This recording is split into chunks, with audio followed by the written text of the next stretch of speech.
Saint Augustine commentary on Psalm 111 following. He has made his wonderful works to be remembered, verse 4. By abasing this man, exalting that, reserving unusual miracles for a fit season, that thus human weakness, intent upon novelty, may remember them, although his daily miracles be greater.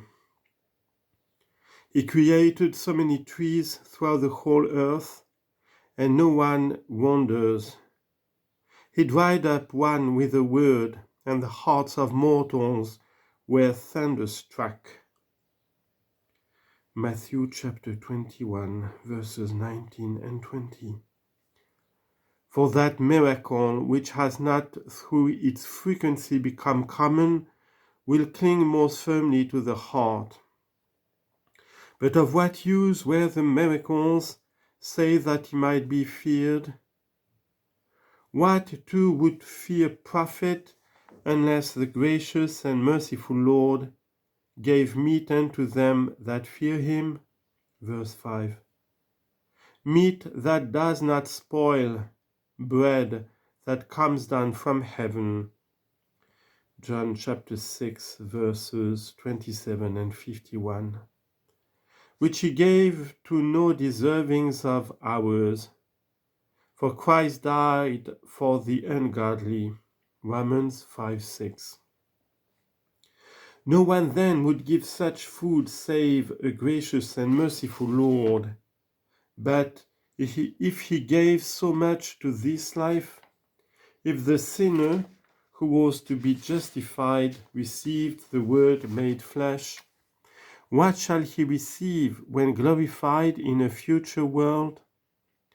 For he shall ever be mindful of his covenant, nor has he who has given a pledge given the whole.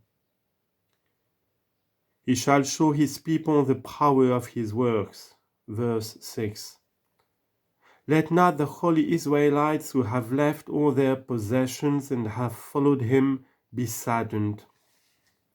Let them not be sorrowful and say, who then can be saved? For it is easier for a camel to go through the eye of a needle than for a rich man to enter into the kingdom of God. For with men these things are impossible, but with God all things are possible. Matthew chapter 19, verse 24 to 26. That he may give them the heritage of the heathen. For they went to the heathen and enjoined the rich of this world not to be high-minded, nor to trust in uncertain riches, but in the living God. 1 Timothy 6:17. To whom that is easy which is difficult for men. For thus many were called, thus the heritage of the heathen has been occupied, thus it has happened that even many who have not abandoned all their possessions in this life, in order to follow him, have despised even life itself for the sake of confessing his name, and like camels humbling themselves to bear the burden of troubles, have entered as it were through a needle's eye, through the piercing straits of suffering. He has wrought these effects, unto whom all things are possible. The works of his hands are verity and judgment. Verse 7. Let verity be held by those who are judged here. Martyrs are here sentenced and brought to the judgment seat, that they may judge not only those by whom they have been judged, but even give judgment on angels. 1 Corinthians 6:3. Against whom was their struggle here, even when they seemed to be judged by men? Let not tribulation, distress, famine, nakedness, the sword, separate from Christ. For all his commandments are true. Romans 8:35. He deceives not, he gives us what he promised.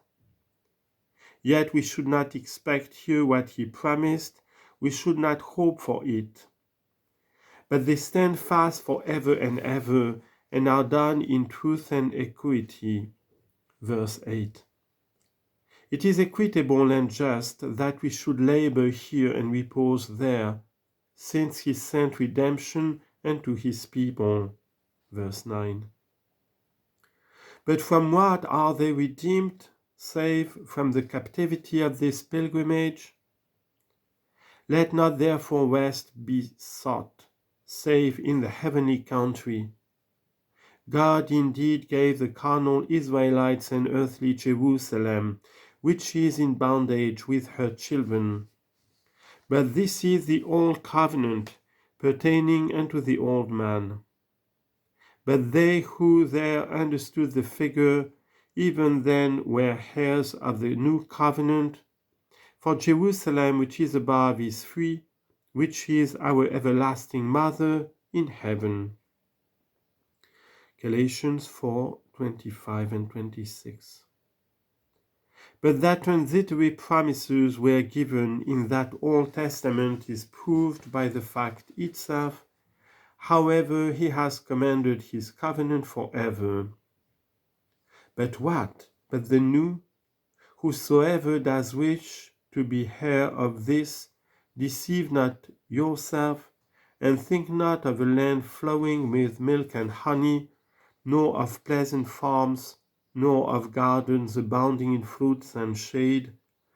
Desire not how to gain anything of this sort, such as the eye of covetousness is wont to lust for. For since covetousness is the root of all evils, 1 Timothy 6:10, it must be cut off, that it may be consumed here, not be put off, that it may be satisfied there. First escape punishments, avoid hell.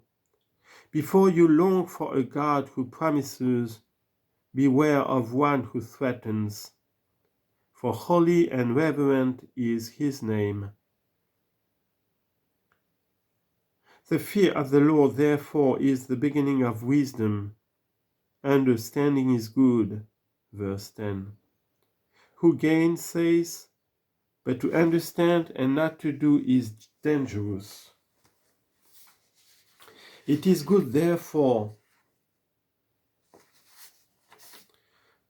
to those that do thereafter, nor let it lift up the mind unto pride. For the praise of him, the fear of whom is the beginning of wisdom, endures forever. And this will be the reward, this the end, this the everlasting station and abode. They are found the true commandments, made fast forever and ever. Here is the very heritage of the new covenant, commanded forever. One thing, he says, I have desired of the Lord, which I will require, even that I may dwell in the house of the Lord all the days of my life. Psalm 27, verse 4. For blessed are they that dwell in the house of the Lord, they will be always praising him. Psalm 84, verse 4. For his praise endures forever. End of this commentary of Psalm 111.